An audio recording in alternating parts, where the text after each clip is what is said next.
Sejam muito bem-vindos ao canal, que é dedicado aos fãs de Light Novel com mundos de cultivo e matança. Vamos para a novel. Conjunto de armadura de Sagitário. Conjunto de armadura de Escorpião. Conjunto de armadura de Câncer. Esses três conjuntos foram forjados por Charcy no mundo de Diablo, utilizando restos de demônio e essências de pedra negra. O conjunto de Câncer possuía 60 componentes, o de Sagitário tinha 115, e o de Escorpião, 100. O número de peças correspondia ao número de estrelas nas constelações, cada uma representando o poder de uma estrela.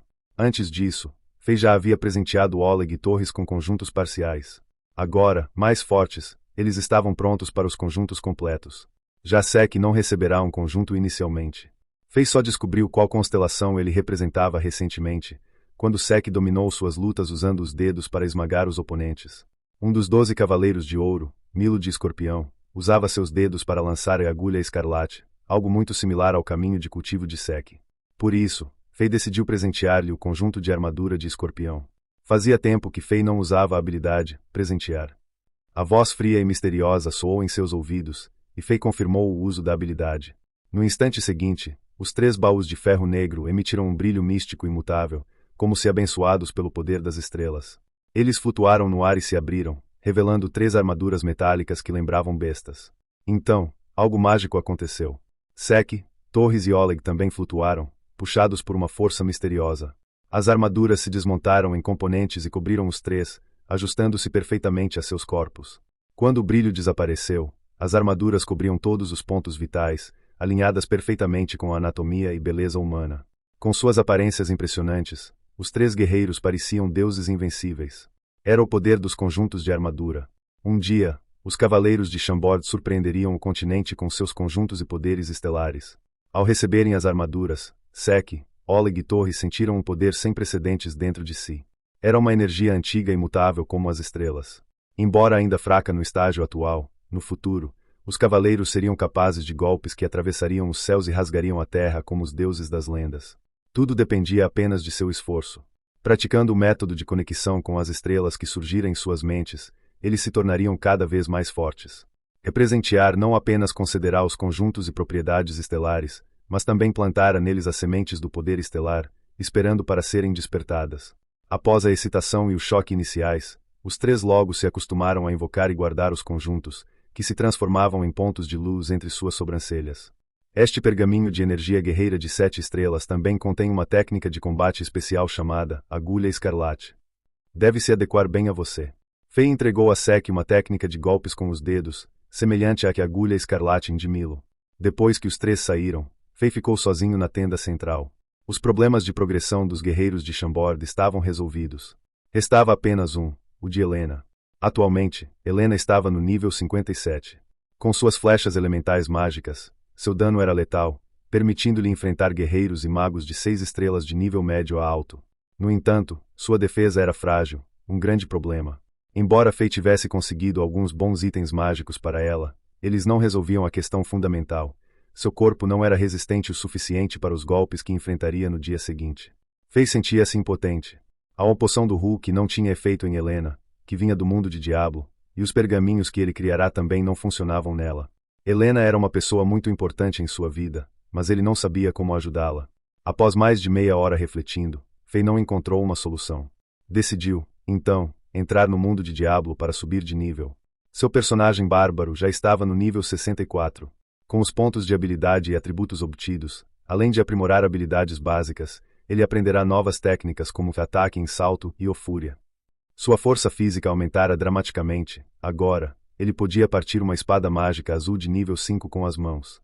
Segundo o sistema de classificação de Azeroth, Fei era quase um guerreiro de 8 estrelas. Se enfrentasse novamente os 4 cavaleiros executivos no palco de teste de espadas, tinha certeza de que os derrotaria com um único golpe. A diferença entre 8 e 6 estrelas não estava apenas no título, mas no reino. Se os cavaleiros não ultrapassassem o limiar de 6 estrelas, nunca alcançariam nada mais. No mundo de Diablo, Fei encontrou Helena praticando arco e flecha do lado de fora de uma tenda no acampamento das mercenárias. Atirar 10.000 flechas por dia era seu treino básico, que ela nunca deixava de fazer. Com essa disciplina, ela podia fechar os olhos e acertar uma formiga a 500 metros de distância. Se quisesse, podia disparar 100 flechas em um instante, formando uma formação letal. Com flechas mágicas, Seu poder era inimaginável. Era de manhã no mundo de Diablo. As outras arqueiras estavam em Chambord, protegendo o reino ou ajudando Brooke a treinar os arqueiros locais. A líder militar Kasia também não estava, deixando Helena sozinha no acampamento. Faye e Helena pegaram suprimentos e entraram no terceiro mapa, a Doca de Curas. Foi mais um dia de matar monstros e subir de nível, monótono, mas recompensador. Faye já completará 2 das 6 missões do local e estava na metade da terceira. Após concluir a segunda missão, a lâmina da antiga religião, ele estivera tão ocupado matando monstros que não retornará a Doca de Curas para entregar a lâmina Jidbin, encontrada na selva dos açoitadores. Agora, aproveitando a passagem pela cidade, ele procurou o NPC Ormus para devolver a lâmina e depois falou com a Chiara para receber sua recompensa. Faye lembrava que, no jogo de sua vida passada, receberia outro mercenário poderoso como parceiro de Ashiara. No entanto, como já tinha Helena como parceira, não estava interessado em outro mercenário. Por isso, não se apressara em concluir a missão antes. Agora, queria apenas encerrá-la e seguir em frente. Mas a informação que o NPC monótono lhe deu o surpreendeu. Parabéns! Ao completar a missão, você pode escolher uma segunda linhagem para sua mercenária. Por favor, escolha agora. Enquanto Faye conversava com a Chiara, ela disse isso de repente. Confuso, Faye tentou entender o que significava. Então, 7 projeções de personagens apareceram diante dele, cada uma com armaduras e armas diferentes. Embora fossem apenas imagens, a sensação de poder que emanavam era intensa. Faye entendeu imediatamente. Cada personagem representava uma classe do mundo de Diablo: bárbaro, paladino, assassina, amazona, feiticeira, necromante e druida. Agora, ele podia escolher uma das 7 classes como segunda linhagem de Helena, permitindo que ela adquirisse as habilidades e atributos de outra classe. Faye finalmente entendeu o que estava acontecendo. Não era à toa que Helena não podia usar os pergaminhos criados por Faye ou os de Azeroth. Havia um caminho de cultivo oculto pré-definido para os mercenários do mundo de Diablo. Qual devo escolher? Pensativo, Faye olhou para Helena, que parecia alheia a tudo. Ela não conseguia ouvir o NPC nem ver as projeções dos 7 personagens. Então, Faye explicou a situação, afinal, a escolha dizia respeito ao futuro dela. Helena acariciou levemente a corda do arco. Suas mãos esguias e suaves não tinham os calos típicos de arqueiras. Depois que Faye detalhou os prós e contras de cada classe, ela pareceu refletir por um momento antes de surpreendê-lo com uma risada. Alexander, pode escolher por mim? Era a primeira vez que Helena brincava com Faye. O rei de Chambord ficou chocado com o sorriso travesso da Valquíria. Seus olhos arderam diante da beleza sem precedentes, como se tudo ao seu redor tivesse perdido a cor. Por fim, Faye escolheu o paladino como segunda linhagem de Helena. Entre as 7 classes, o paladino não era tão ágil quanto o assassino nem tão resistente quanto o bárbaro, mas equilibrava bem ofensa e defesa. Com habilidades de cura e suporte, ela teria ótima sincronia com Faye. A classe atual de Helena estava entre amazona e feiticeira, e Faye não queria que ela se tornasse uma druida que se transformava em bestas ou uma necromante que lidava com cadáveres. Após considerar, ele concluiu que o paladino era o mais adequado. Ao confirmar a escolha, uma labareda branca surgiu do corpo de Ashiara e fundiu-se à testa de Helena. Há muitos conhecimentos novos na minha mente, coisas que nunca estiveram lá antes. Helena logo percebeu as mudanças. Era uma sensação vaga e estranha. Assim como Faye considerar propriedades estelares a Lampard e outros, a recompensa da missão plantara na mercenária uma semente de poder. Enquanto ela matasse monstros e acumulasse pontos de experiência, a semente cresceria até tornar-se uma árvore imponente. Com isso resolvido, os dois prosseguiram para a terceira missão de Doca de Curas. A missão à vontade de Kalin exigia a coleta de itens em locais como a Floresta das Aranhas, Selva dos Açoitadores e a Curas Inferior, que seriam transformados no cetro à vontade de Kalin usando o cubo orádrico. O cetro tinha poder inacreditável e era necessário para destruir o orbe da persuasão, que protegia o chefe final da região, Mefisto, vinculado à missão ao Guardião.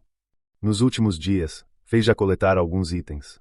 Como estavam em locais diferentes, o processo consumira muito tempo. Agora, faltava apenas o coração de Kalin.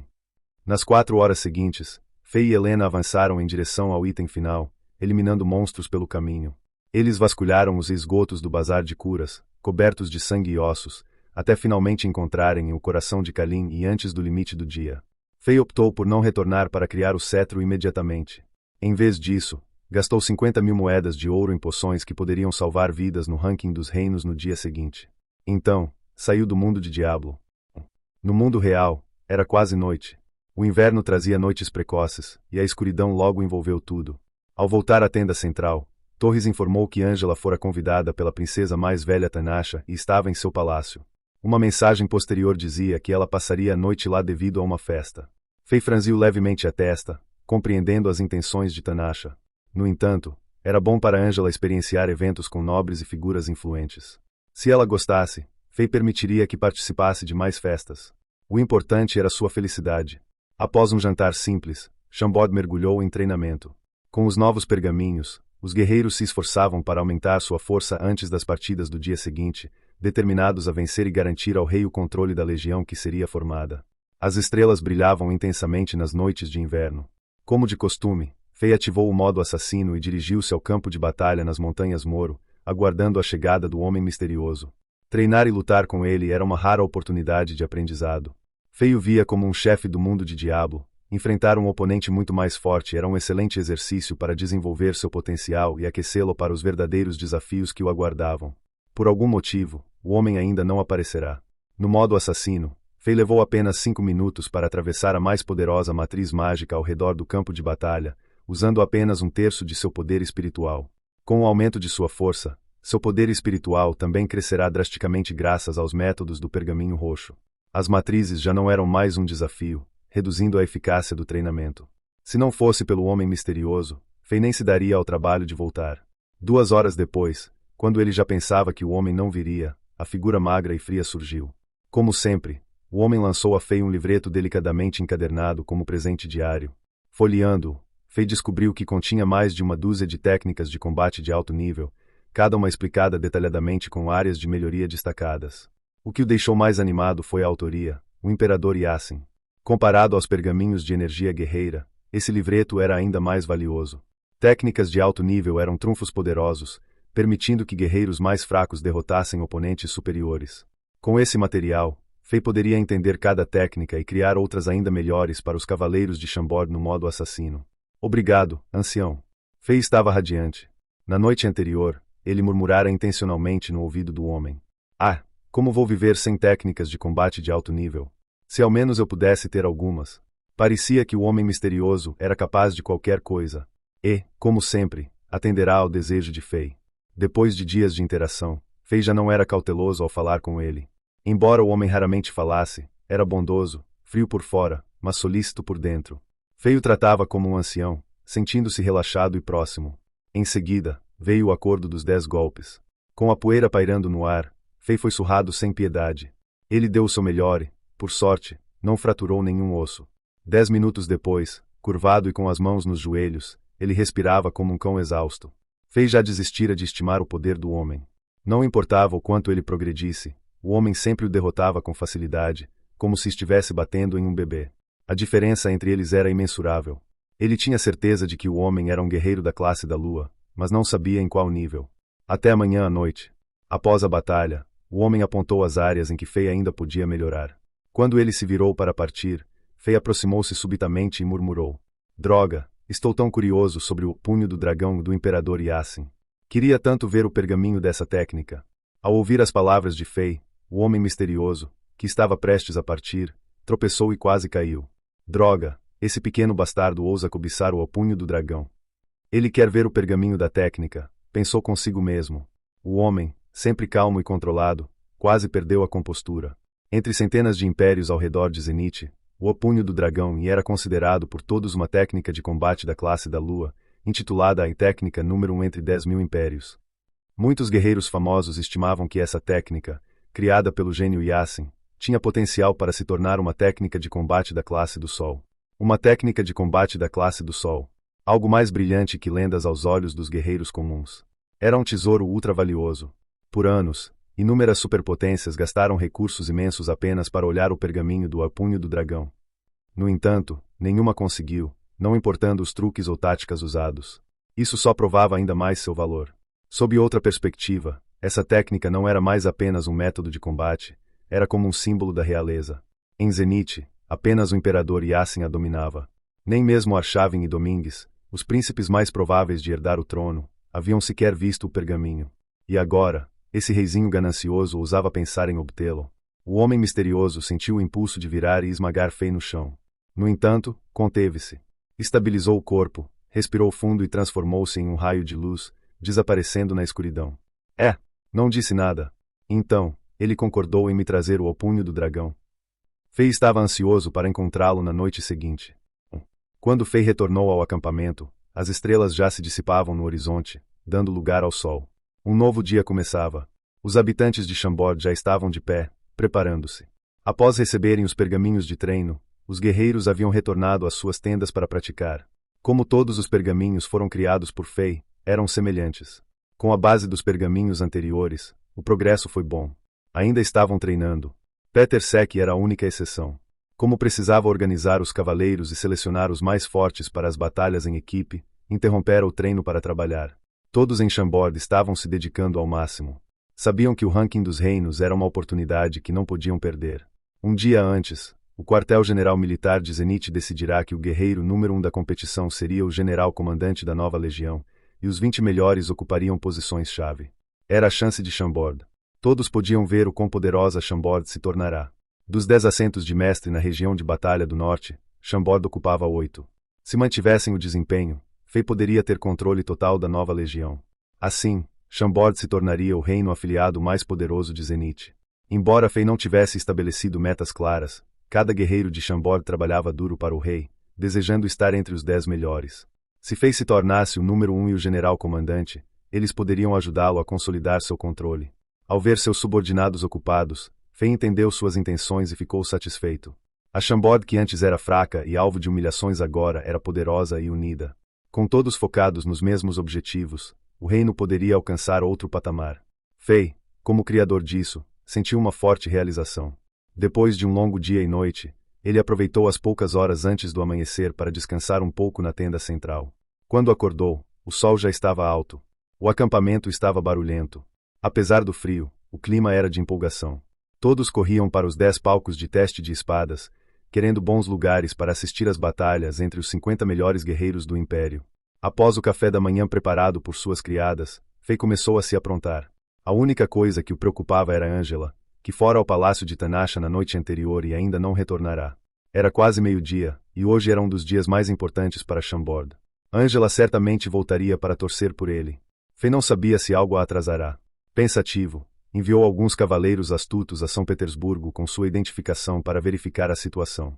Quando os tambores que marcavam o início das partidas começaram a soar, Fei liderou os guerreiros de Chambord classificados entre os 50 melhores em direção aos palcos de teste de espadas. Após as batalhas sangrentas na região norte, Chambord tinha 8 guerreiros na lista. Além de Fei, estavam a espada rápida de cabelos brancos Paul Pierce, punho cruel de cabelos negros Didier Drogba, criador do desespero Oleg, o gordo, dedo destruidor Peter Sek, a filho do vento Fernando Torres, assassino mortal das sombras Philippe Enzagi e a ondeusa da arqueria Helena, que só aparecerá nas últimas batalhas e fora comparada à princesa Cindy em beleza. Os 2 últimos assentos na região norte ficaram com 2 reinos afiliados de nível 1. Para os outros reinos da região, esta competição foi a mais sombria. Chambord foi dominante demais. Nenhum outro reino teve chance. Até seus melhores guerreiros não conseguiram vencer uma única partida contra os de Chambord. Se Chambord tivesse mais participantes, os 2 reinos de nível 1 talvez nem tivessem classificado. O único alívio foi que os guerreiros de Chambord não foram assassinos. Apesar de parecerem brutos, nenhum dos 8 matou alguém no palco. Essa atitude conquistou apoio e gratidão, fazendo da região norte a com menos baixas. O sol ficava cada vez mais quente, e Fei e seus subordinados atraíam olhares. No acampamento, pessoas de reinos eliminados e ainda na competição seguiam o grupo de Chambord, curiosas para ver o que eram capazes. As partidas finais ocorreriam nos 10 palcos de teste de espadas na região central. Após o deus da guerra de Zenith e Arshavin partir para o sul com as legiões, os palcos foram reconstruídos e aprimorados. Os magos reais de Zenith instalaram matrizes mágicas ainda mais poderosas ao redor. Os guerreiros que lutariam ali eram os mais fortes do Império, e seus golpes poderiam destruir os palcos sem proteção. Ao se aproximar da região central, Fei viu 10 enormes hemisférios azuis que emitiam magia do elemento água. Eram os efeitos visuais das matrizes cortina de água celestial. Com o tempo, os 50 mestres chegaram. Além dos competidores, havia altos funcionários e membros de famílias nobres. Quem organizava o evento era o segundo príncipe Domingues, que muitos pensavam ter caído no desfavor do imperador após a guerra. O vento frio agitava a capa vermelha de Domingues. O jovem príncipe, vestido em uma armadura prateada, parecia tão deslumbrante que roubava o brilho do sol, tornando-se o centro das atenções. Domingues e Arshavin eram completamente diferentes. Os deuses haviam presenteado os dois príncipes de Zenith com tesouros invejáveis, um com uma aparência perfeita e o outro com talento militar inato, invencível no campo de batalha. Fim dos capítulos do 303 ao 305. É isso, pessoal. Se gostou, dá aquele like, deixe seu comentário e compartilhe. Vamos ficando por aqui. Até a próxima, e tchau.